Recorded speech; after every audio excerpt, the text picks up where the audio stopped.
ہر بار جھٹکا بھی کم لگ رہا تھا اور بلندی بھی کم ہو رہی تھی۔ تیسری بار اس کے پیر چٹان پر جم گئے اور اس کے ساتھ ہی اس نے اپنے جسم کو پہاڑی کے ساتھ جما دیا اور آہستہ سے کھسک کر حالی ہوتی ہوئی ریت کی بوری کی طرح نیچے ہوتا ہوتا چٹان پر بیٹھ گیا۔ وہ خوفناک اور یقینی موت سے بچ نکلا تھا۔ اس کا سانس تیز تیز چل رہا تھا اور ذہن میں خوفناک انداز کی آوازیں گونج رہی تھیں۔ کافی دیر تک وہ چٹان کے ساتھ پشت لگائے بیٹھا رہا۔ آہستہ آہستہ اس کا سانس بھی معمول پر آتا گیا اور ساتھ ہی دماغی حالت بھی درست ہوتی گئی۔ اسے یوں لگ رہا تھا جیسے وہ آگ کے سمندر کو تیر کر پار کرتا ہوا یہاں تک پہنچا ہو۔ کچھ دیر بعد اس کی جسمانی اور ذہنی حالت نارمل ہوئی اور سب سے پہلے اسے اپنے بازو میں ہونے والے درد کا احساس ہوا اور اس درد کے احساس نے اسے بتا دیا کہ اب وہ نارمل ہے۔ اس نے جلدی سے دوسرے بازو کو ٹٹولا اور اسے ہاتھ پر چپچپاہٹ سی محسوس ہوئی۔ خون نکل رہا تھا لیکن ہڈی محفوظ تھی۔ گولی پشت کو پھاڑ کر دوسری طرف نکل گئی تھی۔ عمران نے سب سے پہلے جیب میں ہاتھ ڈال کر ٹائم راکٹ کو سنبھالا اور اس سے یقینی طور پر صحیح ایڈجسٹ کر کے اس نے اپنی قمیض کھینچ کے اس کے دامن سے پٹی پھاڑی اور اسے اپنے بازو پر مضبوطی سے باندھ دیا۔ اس کے بعد اس نے ادھر ادھر دیکھنا شروع کر دیا۔ اوپر تقریباً 7 فٹ کی بلندی پر روشنی موجود تھی اور اسے احساس تھا کہ اس قدر فاصلہ طے کرنے کے بعد ہی وہ اوپر پہنچ سکے گا۔ اس نے اوپر جانے کے لیے پہاڑی چٹانوں کا جائزہ لینا شروع کر دیا۔ پہاڑی سپاٹ ہونے کے بجائے کٹی پھٹی سی تھی، اس لیے اوپر چڑھنے کی کوشش کی جا سکتی تھی، لیکن ظاہر ہے وہاں سیڑھیاں تو بنی ہوئی نہیں تھیں کہ وہ بغیر کسی رسک کے اوپر پہنچ جاتا۔ لیکن عمران جیسے آدمی کی زندگی کا ہر لمحہ رسک میں شامل تھا، اس لیے اس نے زیادہ پرواہ نہ کی اور آہستہ سے اپنے جسم کو سمیٹ کر چٹان پر کھڑا ہو گیا۔ زخمی بازو میں اب اکڑن سی محسوس ہو رہی تھی، لیکن اسے معلوم تھا کہ جب بازو مسلسل حرکت میں آئے گا تو گرم ہو جائے گا۔ تکلیف تو بہرحال ہونی تھی، لیکن مشن کے مقابلے میں اس تکلیف کی اس کی نظر میں کیا حیثیت ہو سکتی تھی؟ البتہ اسے اب ان چیخوں کا خیال آ رہا تھا جو اس نے نیچے گرتے ہوئے اپنے پیچھے سنی تھیں۔ ان چیخوں سے یہی مطلب لیا جا سکتا تھا کہ اس کے ساتھی ہٹ ہو چکے ہیں۔ ادھر جولیا اور اس کے گروپ کا بھی کوئی پتہ نہیں تھا۔ البتہ اسے یہ فکر تھی کہ اگر جلد از جلد مشن مکمل نہ ہوا تو پھر اس کے ساتھیوں میں سے کسی ایک کا بھی بچنا زندہ محال نہیں تھا، اور شاید یہ پہلا موقع تھا جس میں پوری سیکرٹ سروس سوائے تنویر کے ماں ایکس2 شدید بلکہ یقینی خطرے میں تھی۔ اس خیال نے اس کے جسم میں زیادہ حرکت پیدا کر دی اور پھر وہ چٹانوں کو پکڑ پکڑ کر اوپر چڑھنے کی کوشش کرنا شروع کر دیا، لیکن باوجود کوشش کے اس کی رفتار اس کی مرضی کے مطابق نہ ہو سکی، کیونکہ پیر جمانے اور اوپر مناسب پکڑ کے لیے اسے بے حد محتاط رہنا پڑتا تھا۔ لیکن بہرحال وہ لمحہ بلمحہ اوپر کی طرف جا رہا تھا۔ ایک دو بار اس کا پیر پھسلا لیکن اس نے اپنے آپ کو سنبھال لیا، کیونکہ جس رفتار سے وہ چڑھ رہا تھا یہ وہی پہاڑی تھی جس پر وہ کگر کو کراس کر کے جانا چاہتا تھا۔ اسی لیے اسے اطمینان تھا کہ اب اس پل صراط نما پتلی سی کگر کو دوبارہ کراس نہیں کرنا پڑے گا، اور پھر آہستہ آہستہ وہ بلند ہوتا۔ آخرکار وہ اس کگر کی بلندی تک پہنچ گیا، لیکن یہاں سے اسے گن کریک تک نظر نہیں آ رہا تھا کیونکہ پہاڑی اس کے اور گن کریک کے درمیان حائل تھی۔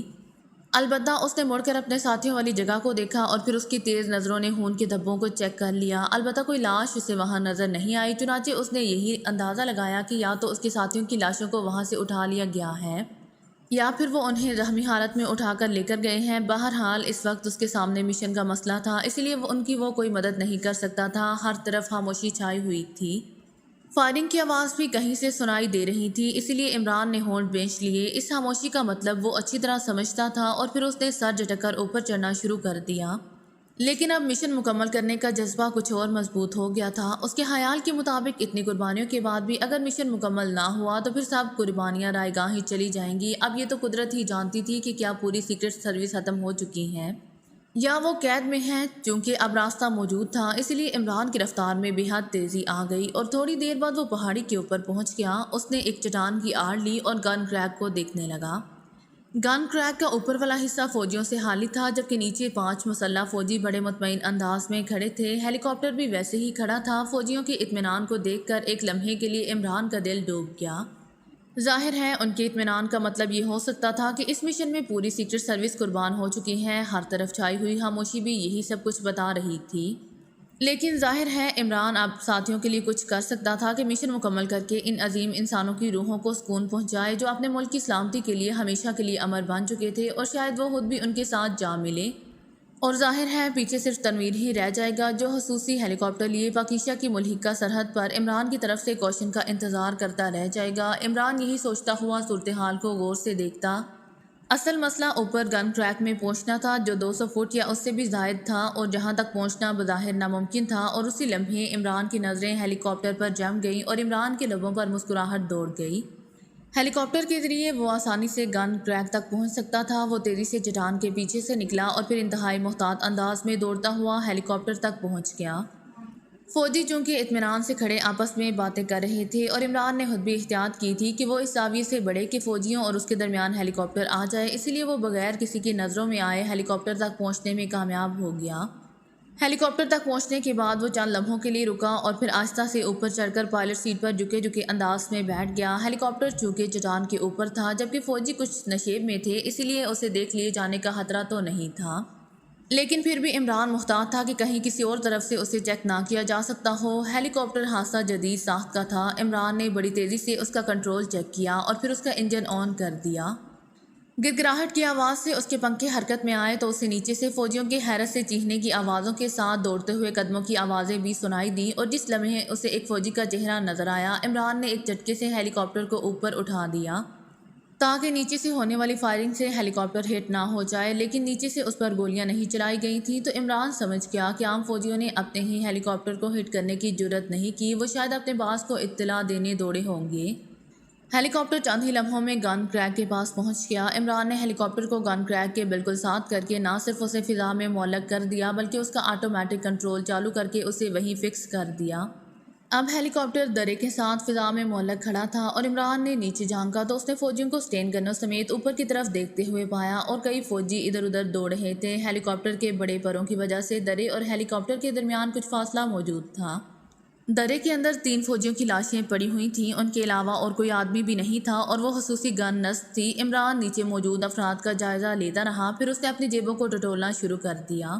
سٹین گن وغیرہ تو پہلے ہی نشیب میں گر چکی تھی، ریوالور بھی نہیں تھا۔ اس کا خیال تھا کہ شاید کوئی بم جیب میں رہ چکا ہو، لیکن جیبیں خالی تھیں۔ اسی لمحے عمران کو ایک خیال آیا تو اس نے جلدی سے اپنے ایک بوٹ کے تسمے کھولے اور پھر اسے اتار کر اس نے سائیڈ میں لگی ہوئی ایک پٹی کو چٹکی سے پکڑ کر کھینچا تو یہ پٹی بوٹ کے چاروں طرف سے کھلتی گئی اور اس پٹی کے علیحدہ ہوتے ہی بوٹ کا نچلا حصہ علیحدہ ہو گیا۔ اس کے اندر ایک پتلی سی چپٹی موجود تھی جس کے کناروں پر سرخ رنگ کے موتی سے جڑے ہوئے تھے۔ عمران نے یہ پٹی اتار کر احتیاط سے ایک سائیڈ پر رکھی اور پھر بوٹ کو دوبارہ پہن لیا۔ پٹی کو چھپانے کے لیے خصوصی تلا لگایا گیا تھا جسے بوٹ سے علیحدہ ہونے سے روکنے کے لیے نظر نہ آنے والی پٹی چاروں طرف چپکائی گئی تھی۔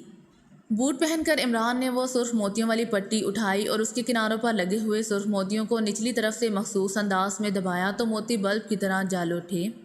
چونکہ بوٹ کے تلے میں موتی نچلی طرف رکھے گئے تھے، اس لیے کتنا بھی دباؤ ان پر پڑتا وہ کام نہ شروع کر سکتے تھے۔ یہی وجہ تھی کہ نشیب میں گرنے کے بعد گو عمران پوری طاقت سے چٹان پر کودتا رہا تھا، لیکن اس بوٹ کے تلے میں موجود اس پٹی پر کوئی اثر نہ ہوا۔ لیکن اب انہیں دوسری طرف سے علیحدہ وقفے سے دبانے پر چاروں بلب جل اٹھے اور عمران چند لمحے ان بلبوں کو دیکھتا رہا، پھر یہ چاروں بلب یکلحد تیزی سے جلنے بجھنے لگے اور عمران نے انتہائی پھرتی سے یہ پٹی نیچے سپاہیوں کی طرف پھینک دی۔ پٹی تقریباً 200 فٹ گہرائی میں جانا تھا، اس لیے اسے وہاں تک پہنچنے میں چند لمحے لگ گئے۔ سپاہی بھی حیرت سے اس پٹی کو دیکھنے لگے۔ عمران نے دیکھا کہ وہ ایک بڑی سی مشین کو گھسیٹ کر درے والی چٹان کے ساتھ لگا رہے تھے۔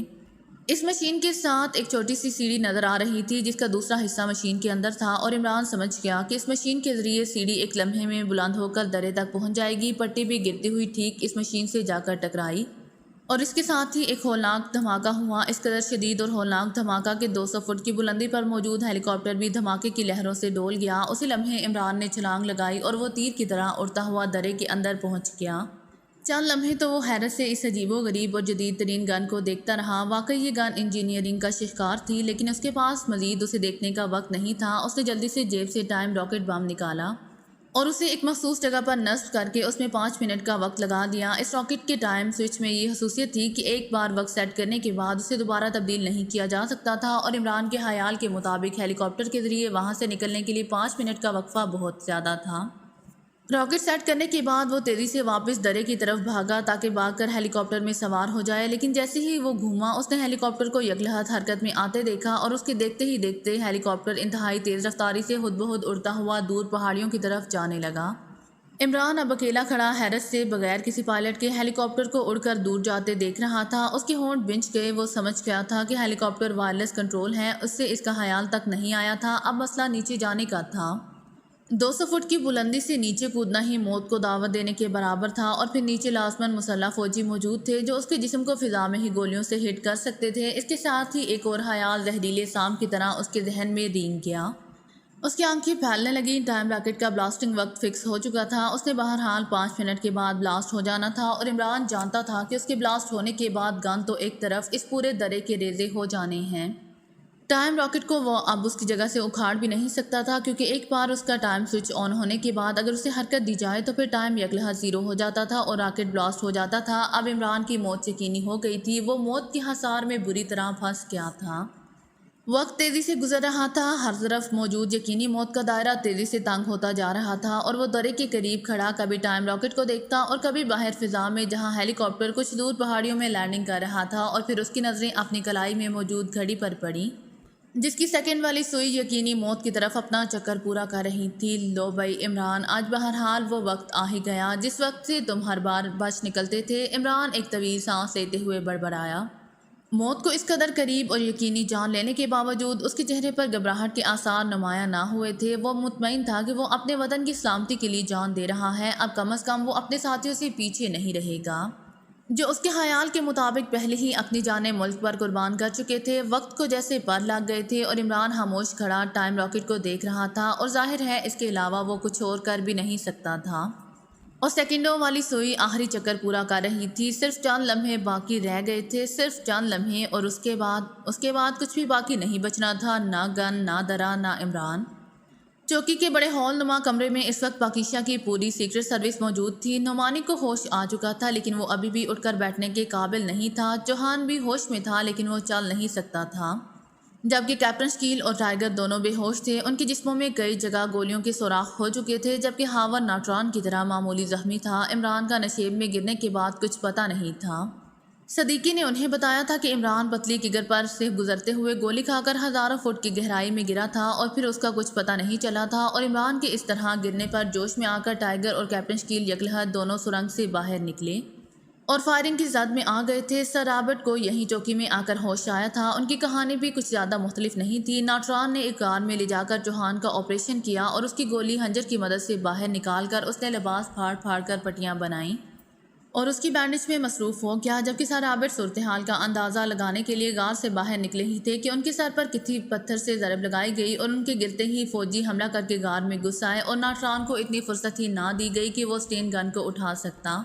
اس طرح وہ سب گرفتار ہو کر یہاں پہنچ گئے۔ نعمانی، کیپٹن شکیل اور ٹائیگر فرش پر پڑے ہوئے تھے، جبکہ جولیا، صفدر، بلیک زیرو، ناٹران، ہاور، صدیقی اور سر رابرٹ ہال میں موجود بینچوں پر بیٹھے ہوئے تھے۔ ان کے ہاتھ ان کی پشت پر کر کے باندھ دیے گئے تھے اور ان کی پشت کی طرف بھی مسلح فوجی موجود تھے اور سامنے بھی۔ ساتھ ہی چوہان بھی زخمی حالت میں بیٹھا ہوا تھا۔ ان سب کے چہرے لٹکے ہوئے تھے۔ کیا ہماری اس حالت کا ہمارے باس کو علم نہیں ہوگا؟ ہاور نے آہستہ سے قریب بیٹھی جولیا سے مخاطب ہو کر کہا۔ ہونا تو چاہیے لیکن میرے خیال میں اس بار ایسا نہیں ہوا، جولیا نے دان بھینچتے ہوئے کہا، اور ہاور کے ساتھ بیٹھا ہوا بلیک زیرو بے بسی سے ہونٹ بھینچ کر رہ گیا۔ اب وہ ان لوگوں کو کیا بتاتا کہ ان کے باس کو بھی پوری طرح خبر تو ہے، لیکن اس بار وہ خود ان کے ساتھ ہی بے بس بیٹھا ہوا ہے اور اصل باس کی لاش شاید گہرائی میں ٹوٹی پھوٹی حالت میں پڑی ہوگی۔ چند لمحوں بعد کمرے میں فوجی یکلحظ الرٹ ہو گئے، اور ان کے اس طرح الرٹ ہونے پر جولیا اور اس کے سارے ساتھی یکلحظ چونک پڑے۔ اسی لمحے درے نما دروازے میں سے 2 افراد اندر داخل ہوئے۔ دونوں ہی یونیفارم میں تھے اور ایک کو تو وہ اچھی طرح جانتے تھے، وہ کرنل سنڈاری تھا، ملٹری انٹیلیجنس کا چیف، جس کے پنجے سے فرار ہو کر وہ یہاں تک پہنچے تھے، جبکہ دوسرا اس کا کوئی ماتحت ہوگا۔ گڈ کیپٹن شرما، تمہاری کارگزاری واقعی قابل رشک ہے۔ تم نے 12 میں سے صرف ایک آدمی کو ختم کر کے باقی 11 کو زندہ گرفتار کر لیا ہے، اور یہ شاید وہی آدمی ہے جس نے وہاں ساری صورتحال بدلی تھی اور جس کی وجہ سے مجھے شرمندگی اٹھانی پڑی تھی۔ کرنل سنڈاری نے ان سب کو دیکھتے ہوئے کہا، اور پھر اس کی نظریں سر رابرٹ پر جم گئیں جو سر جھکائے خاموش بیٹھے ہوئے تھے۔ سر رابرٹ، تم نے مجھے جو دھوکہ دیا ہے اسے میں تمام عمر یاد رکھوں گا۔ کرنل سنڈاری کا لہجہ یکلحظ تلخ ہو گیا۔ میں نے دھوکہ دیا ہے تمہیں؟ یہ بات کہتے ہوئے شرم آنی چاہیے کرنل سنڈاری۔ میں نے تمہارے ملک کے فائدے کے لیے سب کچھ کیا، اور یہ تم تھے کہ جب تم مجھ پر شک کیا گیا تو تم خاموش رہے، حالانکہ تم اچھی طرح جانتے تھے کہ میں کون ہوں۔ اگر میں ان کا ساتھی ہوتا تو یہ بات کہ انہیں کیا ضرورت پڑی تھی کہ وہ مجھے قتل کر کے اپنا آدمی لے آتے؟ میری وہاں بذات خود موجودگی ان سب کو شبہ سے بالا تر کر دیتی۔ اور دوسری بات یہ کہ اگر میں ان کا ساتھی ہوتا تو مجھے کیا پاگل کتے نے کاٹا تھا کہ میں سیدھا تمہارے پاس آتا اور پھر انہیں گرفتار کراتا؟ سر رابرٹ نے انتہائی تلخ لہجے میں کہا۔ تو پھر تم نے شاگل پر حملہ کر کے انہیں سچویشن بدلنے کا موقع کیوں دیا، اور پھر تم باقاعدہ ان کے ساتھ مہم میں بھی شامل رہے؟ کرنل سنڈاری نے ہونٹ بھینچتے ہوئے کہا۔ اس بار اس کا لہجہ قدرے نرم تھا۔ میں نے شاگل پر حملہ کیا تھا، مجھے کیا ضرورت پڑی تھی اس پر حملہ کرنے کی؟ اگر اس نے تمہیں کہا ہے تو بکواس کی ہے، اس پر تو حملہ علی عمران نے کیا تھا۔ وہ اٹھ کر اس کے قریب آیا تو شاگل اس پر ٹوٹ پڑا۔ میں تو صرف اسے سمجھانے کے لیے قریب آیا تو اس نے مجھے ضرب لگا کر فرش پر دھکیل دیا۔ اس عمران نے بازی گروں کی طرح اپنے پشت پر بندھے ہوئے ہاتھ آگے کر کے ریوالور شاگل کے ہاتھ سے چھین لیا اور اسے ٹکر مار کر دور پھینک دیا۔ میں اٹھ کر اس عمران سے ریوالور چھیننے کی کوشش کرنے ہی لگا تھا کہ تم دروازے میں آئے اور عمران نے مجھے دھکیل کر تم پر فائر کر دیا، لیکن تم اور شاگل نکل گئے جبکہ میں اس کے قابو میں آ گیا، اور پھر میں نے اپنی جان کے خوف سے اس کی کلپ ہتھ کڑی کھول دی۔ اس کے بعد جو کچھ ہوا وہ تمہارے سامنے ہے۔ وہ مجھے اسلحے کے زور پر اپنے ساتھ لے کر آئے تھے، اور چونکہ تم خود بھی میرے دشمن ہو چکے تھے اسی لیے مجبوراً مجھے ان کے ساتھ رہنا پڑا۔ ویسے تم اپنے آدمیوں سے پوچھ سکتے ہو کہ میں نے انہیں کیا کہا ہے۔ میں تو غار سے ان لوگوں سے آنکھ بچا کر نکل رہا تھا تاکہ تمہارے آدمیوں کو ان کی وہاں موجودگی کی خبر دوں کہ پتھر مار کر مجھے بے ہوش کر دیا گیا ہے اور مجھے یہاں ہوش آیا۔ اب تم مجھے کہہ رہے ہو کہ میں نے تمہیں دھوکہ دیا ہے اور میں ان کا ساتھی ہوں۔ تم مجھے اچھی طرح جانتے ہو کہ میرا کام سائنسی ریسرچ ہے، میرا ان سیکرٹ ایجنٹوں سے کیا تعلق ہو سکتا ہے؟ سر رابرٹ نے تیز لہجے میں کہا۔ لیکن تم نے کہا تھا کہ تم اس علی عمران کو جانتے ہو، کرنل سنڈاری نے کہا۔ اب اس کے لہجے میں ایسا تاثر تھا جیسے وہ سر رابرٹ کی کہانی پر یقین کر چکا ہو، اور شاید یہ یقین اسے شاگل دشمنی کی بنا پر آ گیا تھا۔ اب تک شاگل یہی الزام لگا رہا تھا کہ سر رابرٹ کی وجہ سے سچویشن بدلی ہے۔ اب واقعی اگر سر رابرٹ کا اس میں کوئی قصور نہیں تو اس کا مطلب یہی ہو سکتا تھا کہ شاگل نے اپنی کوتاہی پر پردہ ڈالنے کے لیے سر رابرٹ کا نام استعمال کیا ہے۔ ہاں میں اسے جانتا ہوں، لیکن اس حوالے سے نہیں۔ وہ آکسفورڈ میں جب سائنس پر ڈاکٹریٹ کر رہا تھا اس وقت سے جانتا ہوں۔ وہ انتہائی ذہین سائنسدان تھا۔ اس کے بعد بھی اکثر سائنسی کانفرنسوں میں اس سے ملاقات ہوتی رہی۔ سر رابرٹ نے کہا۔ اگر آپ کا میک اپ چیک کیا جائے تو آپ کو کوئی اعتراض تو نہیں ہوگا؟ کرنل سنڈاری نے کہا۔ اعتراض کیسا؟ تم ایک بار نہیں 1,00,000 بار چیک کر لو، سر رابرٹ نے منہ بناتے ہوئے کہا۔ مجھے یقین آ گیا سر رابرٹ، میں شرمندہ ہوں کہ آپ کو اس قدر تکلیف اٹھانی پڑی۔ کیپٹن شرما ان کے ہاتھ کھول دو، یہ ہمارے معزز مہمان ہیں۔ بس غلط فہمی اور چیف شاگل کی حماقت کی وجہ سے یہ سب کچھ ہوا ہے، کرنل سنڈاری نے کہا۔ اور شرما نے ایک فوجی کو اشارہ کیا جو سر رابرٹ کی پشت پر کھڑا تھا۔ اس نے جلدی سے آگے بڑھ کر ان کے ہاتھ بندشوں سے آزاد کر دیے، اور سر رابرٹ طویل سانس لیتے ہوئے اٹھ کھڑے ہوئے۔ اسی لمحے ایک فوجی بھاگتا ہوا اندر آیا۔ سر غضب ہو گیا، ایک مجرم آپ کا ہیلی کاپٹر لے کر گن کریک میں داخل ہو گیا ہے۔ اس نے بم مار کر نیچے موجود 10 فوجیوں اور سیڑھی والی مشین کو تباہ کر دیا ہے، فوجی نے انتہائی پریشان کن لہجے میں کہا۔ اوہ یہ علی عمران ہوگا، اس نے نکلنے سے پہلے ٹائم راکٹ الماری سے نکال لیا تھا، سر رابرٹ نے تیز لہجے میں کہا، اور ٹائم راکٹ کا سنتے ہی کرنل سنڈاری اور کیپٹن شرما دونوں کا رنگ یکلحظ زرد پڑ گیا۔ مم مگر وہ تو نشیب میں گر گیا تھا، کرنل سنڈاری نے انتہائی گھبراہٹ بھرے لہجے میں ہکلاتے ہوئے کہا۔ سر وہ ہیلی کاپٹر درے کے ساتھ معلق کھڑا ہے سر، اگر آپ اجازت دیں تو اسے ہٹ کر دیا جائے، اس کے بعد اس آدمی کو ہٹ کرنے کے لیے ہم کمانڈو کے ذریعے اوپر جا سکتے ہیں، آنے والے فوجی نے تیز لہجے میں کہا۔ وہ تو وائرلیس کنٹرول ہے، کرنل سنڈاری نے تیزی سے کہا، اور پھر اس نے جلدی سے جیب میں ہاتھ ڈالا اور ایک چھوٹا سا آلہ نکال کر اس نے اس پر لگا ہوا ایک بٹن دبا کر سوئچ کو گھمایا۔ دوسرے لمحے زو زو کی آوازیں نکلنے لگیں، اور پھر کیپٹن شرما اور کرنل سنڈاری دوڑتے ہوئے قدموں سے کمرے سے باہر کی طرف لپکے۔ گن کریک کا ہی سن کر وہ دونوں ہی حواس باختہ ہو گئے تھے۔ جلدی کرو، گن کریک کے پاس پہنچو، اسے بچانا انتہائی ضروری ہے، جلدی کرو، کیپٹن شرما نے باہر نکلتے ہوئے چیخ کر اپنے فوجیوں سے کہا، اور کیپٹن شرما کی گھبراہٹ دیکھ کر وہ سب بھی دوڑتے ہوئے باہر نکل گئے۔ ان کے باہر جاتے ہی سر رابرٹ نے جلدی سے آگے بڑھ کر صفدر کے ہاتھ کھولے، اور پھر وہ بھی باہر کی طرف لپک گئے۔ صفدر نے اپنے ہاتھ آزاد ہوتے ہی انتہائی تیزی سے اپنے باقی ساتھیوں کے ہاتھ کھول دیے، اور پھر ان کی نظریں ایک اسٹین گن پر جم گئیں جو دروازے کے ساتھ رکھی ہوئی تھی۔ شاید کوئی فوجی جلدی میں اسے بھول گیا تھا، یا پھر یہ وہاں پہلے سے رکھی ہوئی تھی۔ تم لوگ یہیں رہو، میں باہر جا رہا ہوں، صفدر نے کہا، اور اسٹین گن اٹھائے باہر نکل گیا، اور چند لمحوں بعد وہ واپس آیا۔ جلدی کرو، یہاں سے نکلو، سب فوجی بوکھلاہٹ میں باہر گن کریک کی طرف دوڑ رہے ہیں، پیچھے سے راستہ ہے، اسلحہ بھی موجود ہے، جلدی کرو، صفدر نے چیخ کر کہا، اور صفدر کے کہنے پر باقی ساتھیوں نے فرش پر بے ہوش پڑے ہوئے اپنے ساتھیوں کے ساتھ چوہان کو بھی اٹھا کر کندھے پر لاد لیا، اور پھر وہ تیزی سے باہر آ گئے۔ چوکی خالی پڑی ہوئی تھی، دوسرے کمرے میں ایک طرف اسلحے کے ڈھیر تھے، انہوں نے اسٹین گنیں اٹھائیں، اور پھر صفدر کی رہنمائی میں وہ آنے کی طرف جانے کی بجائے راستے والے کی طرف رینگ گئے، اور ایک چھوٹا سا سرنگ کے دہانے جتنا درا تھا اس میں سے باہر نکل کر پہاڑی کے نشیب میں اترتے گئے، اور پھر ایک غار میں پہنچ گئے۔ غار دفاعی لحاظ سے خاصی محفوظ تھی۔ انہوں نے ہیلی کاپٹر کو فضا میں معلق ہو کر چوکی سے ذرا فاصلے پر نیچے زمین پر اترتے ہوئے دیکھا۔ ہمیں اس ہیلی کاپٹر پر قبضہ کرنا ہے، بلیک زیرو نے تیز لہجے میں کہا، اور پھر جولیا کی ہدایت پر صفدر، صدیقی اور بلیک زیرو تینوں تیزی سے موڑ کاٹ کر بھاگتے ہوئے اس طرف بڑھے جدھر ہیلی کاپٹر ایک چٹان پر اتر رہا تھا۔ ان تینوں کے ہاتھوں میں اسٹین گنیں موجود تھیں۔ اور وہ چونکہ نشیب میں تھے اس لیے دوسری طرف موجود فوجی انہیں نہیں دیکھ سکتے تھے۔ ہمیں ہیلی کاپٹر لے جا کر عمران کو اس درے سے نکالنا ہے، جلدی کرو، بلیک زیرو نے تیز لہجے میں کہا اور وہ انتہائی تیز رفتاری سے دوڑتے ہوئے چڑھائی چڑھنے لگے۔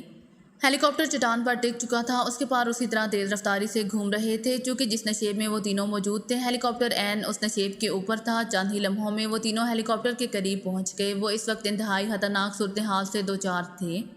ذرا سی غفلت سے وہ تینوں نشیب میں لڑک سکتے تھے۔ جیسے ہی وہ ہیلی کاپٹر کے قریب پہنچے ہیلی کاپٹر ایک جھٹکے سے فضا میں بلند ہوا اور اسی لمحے ان تینوں نے اپنی جان کی پرواہ نہ کرتے ہوئے چٹان سے اٹھتے ہوئے ہیلی کاپٹر پر جمپ لگا دیا۔ اگر آپ کو میری ویڈیو پسند آئے تو please like, share and subscribe کرنا مت بھولیے گا۔ جزاک اللہ۔